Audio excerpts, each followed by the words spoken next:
अस्सलाम वालेकुम स्टूडेंट्स। आज हम चैप्टर 19 की एक्सरसाइज जो है वो स्टार्ट करने जा रहे हैं। What are measurement on which two observer in relative motion will always agree upon.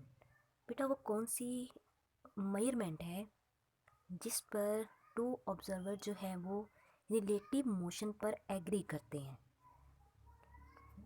First one है speed of light in free space. Free space में लाइट की स्पीड जो है वो सेम होगी।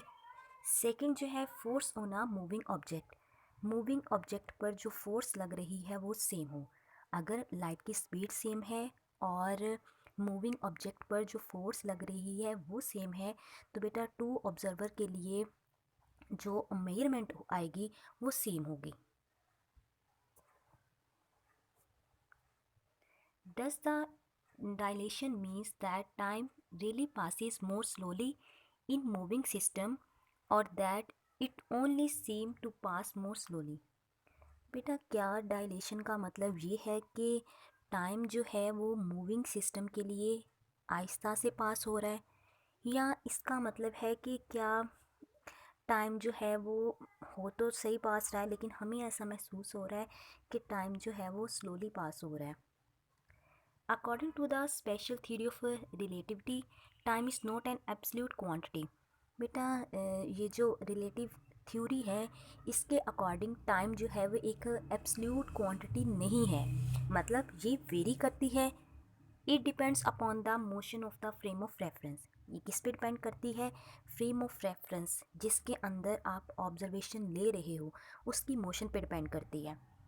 As knowledge of the science is based upon observation and measurement, चूँकि science जो है वो सिर्फ ऑब्जर्वेशन और मेजरमेंट्स को मानती है इसलिए टाइम जो है वो डायलेट है। इसका मतलब है कि टाइम जो है वो आहिस्ता से मतलब स्लोली पास हो रहा है। If you are moving in a spaceship at a very high speed relative to the earth. बेटा अर्थ सपोज करें कि आप एक स्पेसशिप में हैं जो हाई स्पीड के साथ मूव कर रहा है with respect to earth. Would you notice a difference in your pulse rate? क्या आपको अपने पल्स रेट में कोई फ़र्क नज़र आएगा? इन the pulse rate of the people on the earth, क्या अर्थ के पर जो लोग होंगे उनके पल्स रेट में कोई डिफरेंस होगा? If we are moving in a spaceship at very high speed we will feel no change in the pulse rate as there is no relative motion. क्योंकि अब अगर हम स्पेसशिप में हैं तो बेटा हमारा पल्स रेट जो है उसमें कोई चेंज नहीं आएगा। क्यों चेंज नहीं आएगा? क्योंकि हम जो है इस वक्त कोई भी रिलेटिव मोशन नहीं है। लेकिन अगर हम अर्थ के साथ कंपेयर करें तो बेटा उस वक्त क्या होगा, हमारी जो पल्स रेट होगी वो मतलब ज़्यादा होगी as compare to earth people. ठीक है, क्योंकि हम एक ऐसी स्पेसशिप में हैं जिसकी स्पीड जो है वो बहुत हाई है। अगर हम अपनी पल्स रेट का कंपैरिजन करते हैं अर्थ के लोगों के साथ तो बेटा क्या होगा, हमारी पल्स रेट जो है वो ज़्यादा होगी as compare to earth people. If the speed of the light were infinite, what would be the equation of special theory of relativity reduced to? बेटा अगर लाइट की स्पीड हम ले लें इनफाइनाइट मतलब इन्फिनिटी लामहदूद ले लें तो बेटा उस वक्त स्पेशल थ्योरी ऑफ जो है वो रिलेटिविटी की जो इक्वेशन है वो क्या बनेगी? बेटा हम ले लेते हैं c अप्रोचेस टू इन्फिनिटी, तो इसका मतलब है v square over c square क्या हो जाएगा, ज़ीरो। तो इक्वेशंस ले लेते हैं, पहले टाइम के लिए लेते हैं t is equal to t naught one minus v square over c square. तो बेटा v square over c square zero के इक्वल आ जाएगा। पीछे क्या बचेगा, टी नोट ओवर वन का स्क्वायर रूट, तो वन का स्क्वायर रूट वन होता है तो टी किसके इक्वल आ जाएगा, टी नोट के। There be no time dilation, इसका मतलब है यह स्पीड ऑफ लाइट जो है वो इनफाइनाइट है तो टाइम में कोई भी चेंज नहीं आएगा। इसी तरह बेटा लेंथ के लिए ये टर्म हो जाएगी ज़ीरो तो एल एल नोट के इक्वल आ जाएगा। ये टर्म ज़ीरो हो गई तो एम जो है वो एम नोट के इक्वल आ जाएगा। इसका मतलब है ना तो लेंथ में कोई चेंज आया और ना मैस में कोई चेंज आया है। तो delta is equal to delta m c square, तो बेटा अगर सी ज़ीरो है तो डेल्टा ई जो है वो भी ज़ीरो आ जाएगा, तो इसलिए एनर्जी में भी कोई चेंज नहीं आएगा। उसके बाद है since mass is a form of energy, हम कहते हैं कि मैस जो है वो एनर्जी की ही एक शक्ल है। Can we conclude that a compressed spring has more mass than the same spring when it is not compressed.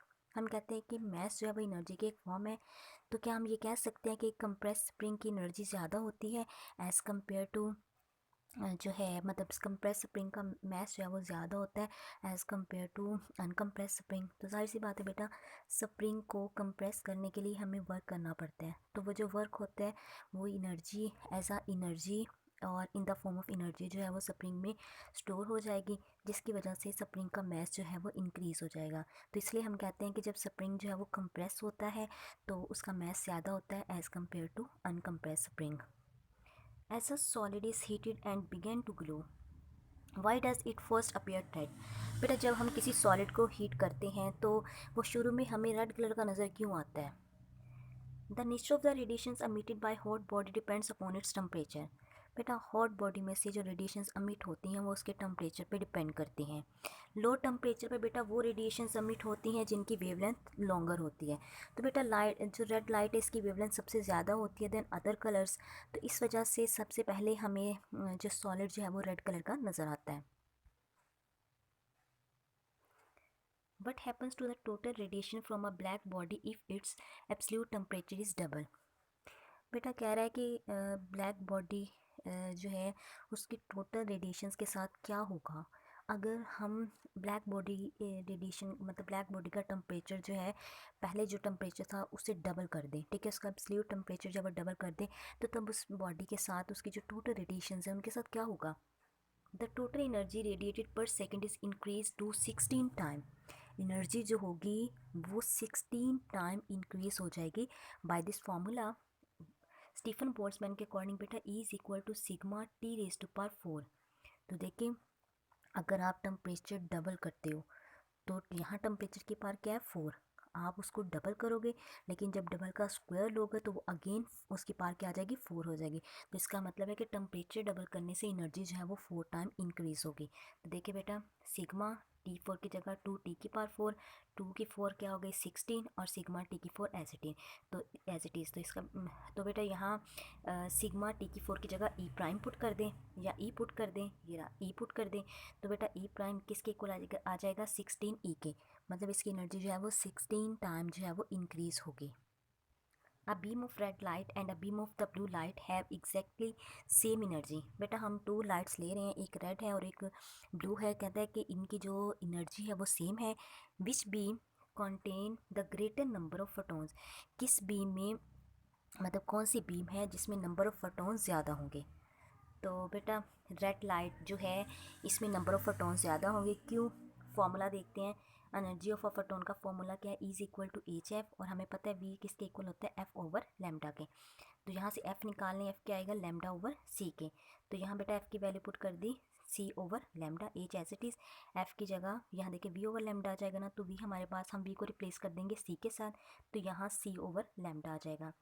तो एनर्जी ऑफ फोटोन को हम कैसे लिख सकते हैं नंबर ऑफ फोटोन्स के लिए? तो बेटा इसको n के साथ मल्टीप्लाई कर देते हैं। तो n निकालना है, यहाँ लेमडा यहाँ डिवाइड हो रहा है तो जाके मल्टीप्लाई हो जाएगा, और एच सी यहाँ मल्टीप्लाई हो रहा है तो जाके हो जाएगा डिवाइड। तो देखिए बेटा नंबर ऑफ फोटोन्स की जो है वो का डायरेक्ट रिलेशन है वेवलेंथ के साथ। जिस लाइट की वेवलेंथ ज़्यादा होगी उसके नंबर ऑफ़ फोटोन्स ज़्यादा होंगे, जिस लाइट की वेवलेंथ कम होगी उसके नंबर ऑफ़ फोटोन्स कम होंगे। अभी मैंने पीछे आपको बताया कि रेड लाइट की वेवलेंथ सबसे ज़्यादा होती है, तो इसका मतलब है कि रेड लाइट के नंबर ऑफ़ फोटोन्स हैं वो भी ज़्यादा होंगे।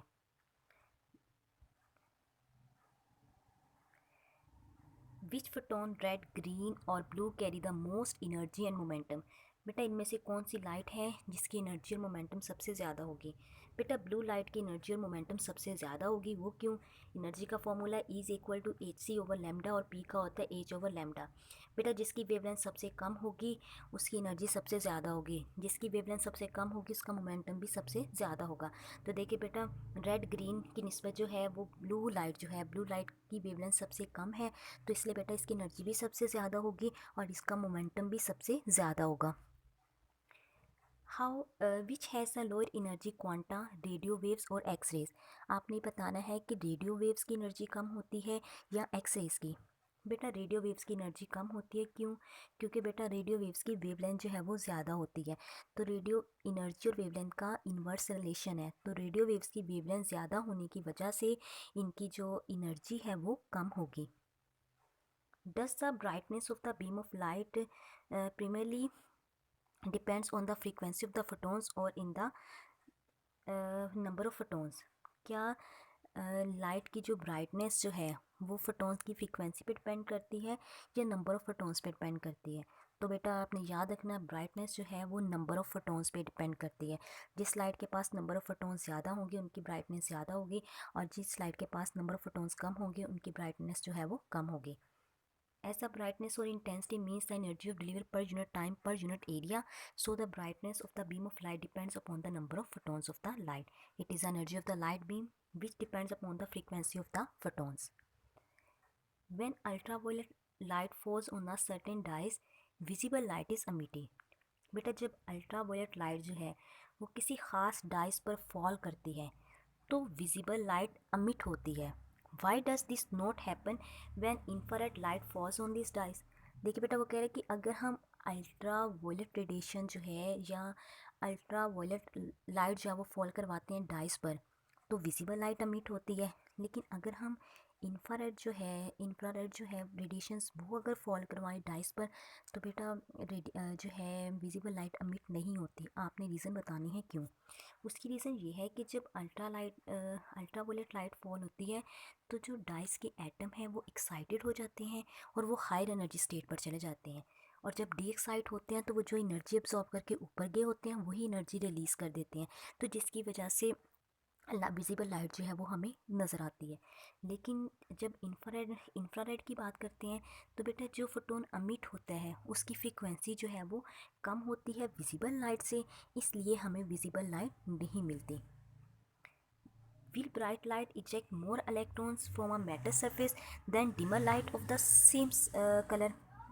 बेटा पूछा जा रहा है कि मतलब जैसे आप रेड लाइट ले लो, रेड लाइट दो तरह की आपने ली है, एक वो रेड लाइट है जिसकी ब्राइटनेस बहुत ज़्यादा है और एक वो रेड लाइट है जिसकी ब्राइटनेस बहुत कम है। आपने इसको मेटल सरफेस पर फॉल करवाना है, तो बेटा आपने ये बताना है कि वो लाइट जिसकी ब्राइटनेस ज़्यादा है वो ज़्यादा इलेक्ट्रॉन्स नंबर ऑफ़ इलेक्ट्रॉन्स या फोटॉन्स इलेक्ट्रॉन्स अमिट करेगी, या वो लाइट जिसकी जो है वो ब्राइटनेस कम है। Yes, bright light will eject more electrons from a metal surface. जिस लाइट की ब्राइटनेस ज़्यादा होगी वो ज़्यादा इलेक्ट्रॉन्स अमिट करेगी। We know that experimentally that number of electrons emitted from a metal surface depend upon the intensity of the light, क्योंकि आपने पीछे पढ़ा है क्वांटम इफेक्ट में कि मेटल में से जो इलेक्ट्रॉन्स अमिट होते हैं वो डिपेंड करते हैं कि हम किस इंटेंसिटी की लाइट उस पर फॉल करवा रहे हैं। तो बेटा इंटेंसिटी का मतलब उसकी ब्राइटनेस होती है, अगर ब्राइटनेस ज़्यादा होगी तो ज़्यादा इलेक्ट्रॉन्स अमिट होंगे, और अगर ब्राइटनेस कम है तो इलेक्ट्रॉन्स जो है वो कम अमिट होंगे। Will high frequency light eject greater number of electrons than lower frequency light? बेटा वो लाइट जिसकी फ्रीक्वेंसी ज़्यादा होगी वो ज़्यादा नंबर ऑफ़ इलेक्ट्रॉन्स एमिट करेगी उस लाइट से जिसकी फ्रीक्वेंसी कम होगी। बेटा दोनों जो है वो सेम जो है वो नंबर ऑफ़ इलेक्ट्रॉन्स एमिट करेंगे। क्यों? क्योंकि इंटेंसिटी ऑफ लाइट जो है वो फ्रीक्वेंसी पे डिपेंड नहीं करती। Number of electrons emitted from a metal surface depend upon the intensity of the light of the certain frequency. However, high frequency light eject electron whose kinetic will be greater than those electron emitted by the low frequency light. आप बेटा इसको ऐसे कह सकते हो कि जो है ना नंबर ऑफ फोटॉन्स जो है या नंबर ऑफ इलेक्ट्रॉन्स जो है वो डिपेंड करते हैं लाइट की इंटेंसिटी पर, फ्रीक्वेंसी पे डिपेंड नहीं करते। इसलिए फ्रीक्वेंसी जैसी भी हो जो है नंबर ऑफ जो इलेक्ट्रॉन्स हैं वो सेम अमिट होंगे। When light shines on a surface, is momentum transferred to the metal surface? जब कोई लाइट किसी सरफेस पर फॉल करती है तो क्या उसका मोमेंटम जो है वो उस सरफेस को ट्रांसफ़र हो जाता है? Yes, the momentum is transfer to the metal surface. जी, क्या होता है कि उसका मोमेंटम जो है वो उस सरफेस को ट्रांसफ़र हो जाता है जिस पर हम लाइट जो है वो फॉल करवाते हैं। आइंस्टाइन इक्वेशंस के अकॉर्डिंग फोटोन लाइट जो है वो बिहेव करती है पार्टिकल के तौर पर। So when it is incident on metal surface transfer both it's momentum and energy. तो इस केस में क्या होता है कि इसका मोमेंटम और एनर्जी जो है वो ट्रांसफ़र हो जाती है।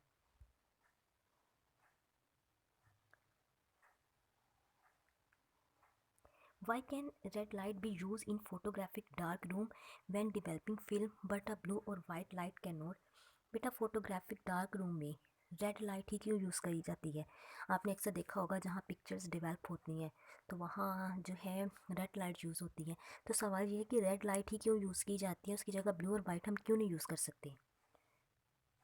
बेटा हमने ये फॉर्मूला पढ़ा है, is equal to h f a c over lambda के। एनर्जी का डायरेक्ट रिलेशन है लैम्डा के साथ। रेड लाइट की जो है वो वेवलेंथ ज़्यादा होती है विजिबल स्पेक्ट्रम में, और इसकी एनर्जी जो है वो कम होती है। So it can not effect the photographic film, इसलिए ये फोटोग्राफिक फिल्म को इफ़ेक्ट नहीं करती। क्यों? क्योंकि इसकी वेवलेंथ जो है वो ज़्यादा होती है, लेकिन एनर्जी क्या है इसकी कम होती है। लेकिन अगर ब्लू और वाइट लाइट की बात करें तो बेटा इसकी वेवलेंथ कम होती है और इनकी एनर्जी ज़्यादा होती है।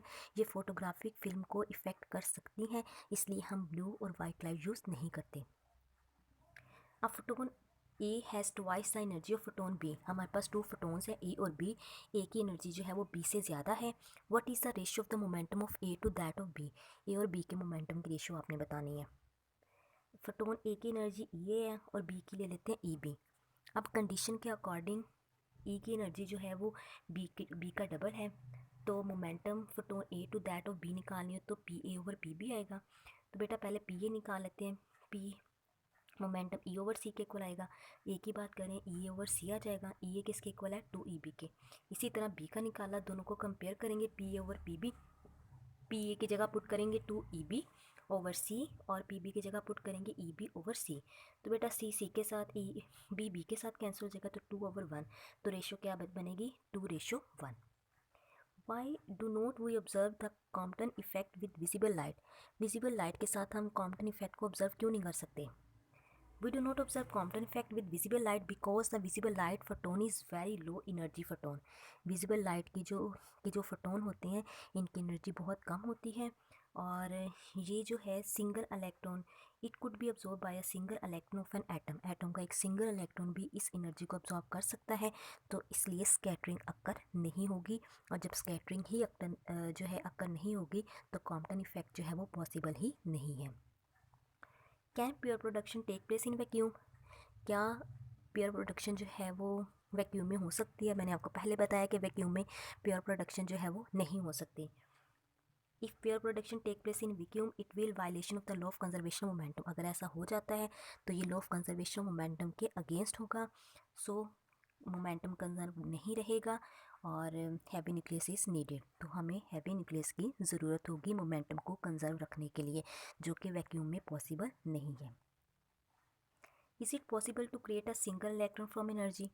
क्या एनर्जी से सिंगल इलेक्ट्रॉन आप जो है वो क्रिएट कर सकते हैं? नहीं बेटा, मैंने आपको बताया था कि कोई भी पार्टिकल जो है वो पेयर के फॉर्म में पाया जाता है। अगर इलेक्ट्रॉन अमिट होगा तो उसके साथ उसका एंटी पार्टिकल जो कि पॉजिट्रॉन है वो भी अमिट होगा। No, it is not possible to create a single electron from energy.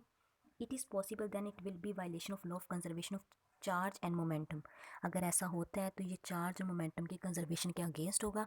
So to conserve charge and momentum energy is change into an electron positron pair when then it move in opposite direction. ठीक है, तो हमेशा electron अपने anti particle के साथ अमिट होगा और दोनों ऑपोजिट डायरेक्शन में मूव करेंगे।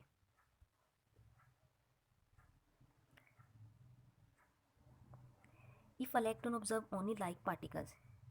अगर इलेक्ट्रॉन्स जो है वो सिर्फ एक जैसे पार्टिकल्स को की तौर if electron behave only like particle. अगर इलेक्ट्रॉन जो है वो सिर्फ पार्टिकल के तौर पर बिहेव करे, what pattern would you expect on the screen after the electron passes through the double slit.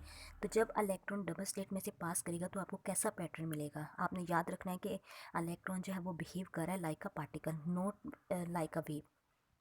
If electron behave like particle then on screen no interference pattern is observe. Interference pattern आपको पता है wave nature की वजह से होता है, तो आपका जो इलेक्ट्रॉन है वो बिहेव कर रहा है पार्टिकल के तौर पर, तो इसलिए आपको इंटरफेरेंस पैटर्न नहीं मिलेगा। ऐसा electron pass straight through the double slit only the slit image are seen on the screen. तो स्क्रीन पर सिर्फ हमें स्लिट इमेज ही मिलेगा। If an electron and proton have the same de Broglie wavelength which particle has greater speed. बेटा अगर हमारे पास एक इलेक्ट्रॉन और प्रोटॉन है और इनकी सेम डी ब्रोगली वेवलेंथ है तो किसकी स्पीड ज़्यादा होगी?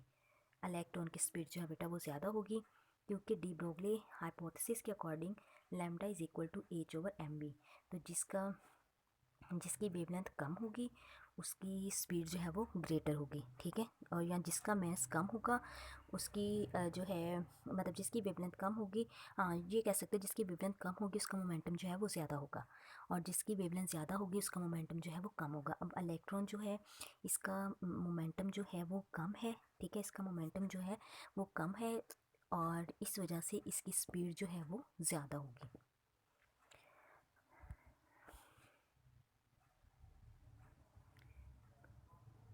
तो देखिए बेटा, वी का इन्वर्स रिलेशन है मैस के साथ। अब देखें इलेक्ट्रॉन का मैस कम है इसलिए इसकी स्पीड ज़्यादा होगी, और जबकि प्रोटॉन का मैस ज़्यादा है इसलिए उसकी स्पीड जो है वो कम होगी। We do not notice the de Broglie wavelength for a pitch cricket ball. बेटा पिच क्रिकेट बॉल के लिए हम डी ब्रोगली वेवलेंथ जो है वो नोट क्यों नहीं कर सकते? वो इसलिए बेटा कि क्रिकेट बॉल का मैस बहुत ज़्यादा है। जब इसका मैस बहुत ज़्यादा होगा तो इसका मतलब कि इसकी वेवलेंथ जो है बहुत कम होगी, इसलिए हम उसकी वेवलेंथ को ऑब्जर्व नहीं कर सकते। If the falling particles have the same energy which has the shorter wavelength, electron, alpha particle, neutron और प्रोटॉन। बेटा ये वो पार्टिकल्स हैं जिनकी हम एनर्जी सेम ले रहे हैं, तो हमने ये बताना कि इसमें से वेवलेंथ सबकी सबसे कम किसकी होगी। तो ये वाला फॉर्मूला यूज़ करेंगे, lambda is equal to h over m v. Kinetic energy जो है वो कैसे लिख सकते हैं, हाफ एम वी स्क्वायर। तो आपने बेटा क्या करना है, एम के साथ मल्टीप्लाई भी करना है और एम के साथ डिवाइड भी करना है। एम के साथ मल्टीप्लाई किया तो एम स्क्वायर वी बन गया, ये v square as it is, और नीचे ये इसका 2 और एम जो डिवाइड किया है। तो बेटा आपने 2m इधर डिवाइड हो रहा है तो जाके आ जाएगा मल्टीप्लाई, स्क्वायर ख़त्म करने के लिए स्क्वायर रूट ले लो, तो एम वी किसके इक्वल आएगा 2m काइनेटिक एनर्जी का स्क्वायर रूट। तो बेटा लैम्डा किसके इक्वल है एच ओवर एम वी के, तो यहाँ एम वी की जगह ये वैल्यू पुट कर दी, तो बेटा हमारे पास आएगा लैम्डा का इन्वर्स रिलेशन होगा 1 ओवर स्क्वायर रूट एम के साथ। तो इसका मतलब है कि अल्फ़ा पार्टिकल्स का मैस जो है वो सबसे ज़्यादा है, इसलिए इसकी वेवलेंथ जो है वो सबसे कम होगी।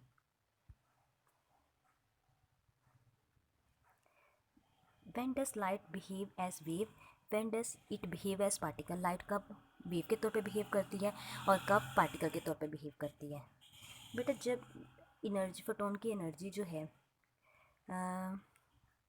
When the energy of the photon of the light is only about 10⁻10 electron volt, जब लाइट की एनर्जी सिर्फ इतनी होगी तो ये हम इसको डिटेक्ट नहीं कर सकते एज अ क्वांटा, इसलिए बेटा ये वेव के तौर पे बिहेव करेगी, जैसा कि इंटरफेरेंस होगी, डायफ्रैक्शन और पोलराइजेशन हो गई। और लाइट एज अ पार्टिकल, जब एनर्जी, फोटोन की एनर्जी या लाइट की एनर्जी जो है वो 1 मेगा इलेक्ट्रॉन वोल्ट होगी, हम इसको डिटेक्ट कर सकते हैं, तो इसलिए ये पार्टिकल के तौर पे बिहेव करेगी। इसमें आ जाता है photo electric effect, Compton effect और पेयर प्रोडक्शन आ जाता है। What advantages an electron microscope has over the optical microscope? Optical microscope की निस्बत इलेक्ट्रॉन माइक्रोस्कोप का क्या फ़ायदा है, मतलब क्यों ये ज़्यादा बेस्ट क्यों है? Dissolving power of electron microscope is 1000 times higher than that of the optical microscope. Optical microscope जो है बेटा इसकी मतलब डिज़ोल्विंग पावर जो है ना इलेक्ट्रॉन माइक्रोस्कोप की, वो ऑप्टिकल माइक्रोस्कोप से 1000 टाइम्स ज़्यादा होती है। और इसी तरह इलेक्ट्रॉन माइक्रोस्कोप की मैग्नीफिकेशन जो है वो 1000 टाइम्स ग्रेटर होती है ऑप्टिकल माइक्रोस्कोप से। और इसके अलावा ये हमें 3D इमेज देता है, और इलेक्ट्रॉन माइक्रोस्कोप होते हैं minor detail not visual by optical microscope, और ना ही ऑप्टिकल माइक्रोस्कोप के थ्रू जो है वो ऑब्जर्व हो सकता है, और हमें ये 3D इमेज भी देता है देन ऑप्टिकल माइक्रोस्कोप, इसलिए ये ज़्यादा बेस्ट है as compare to optical microscope. If measurement show a precise position for an electron, can those measurements show precise momentum also? बेटा एक मेजरमेंट ली गई है जो आपको एग्जैक्ट इलेक्ट्रॉन की पोजीशन बता रही है, क्या वही मेजरमेंट जो है वो एग्जैक्ट उसकी जो है वो उसका मोमेंटम बता सकती है? नहीं। आपको मैंने अनसर्टेनिटी प्रिंसिपल करवाया, उसमें हमने पढ़ा कि उस प्रिंसिपल के अकॉर्डिंग हम at a same time position momentum measure नहीं कर सकते। तो अगर मेजरमेंट में आप जो है मेजरमेंट आपको एग्जैक्ट पोजीशन दे रही है तो बेटा हम उसका मोमेंटम जो है वो कैलकुलेट नहीं कर सकते। तो बेटा ये थे आज हमारे पास चैप्टर 19 की एक्सरसाइज, होप सो आपको समझ आ गई होगी। अगर फिर भी किसी चीज़ की समझ ना आए तो आप लोग पूछ सकते हैं। ओके स्टूडेंट्स, टेक केयर, अल्लाह हाफिज़।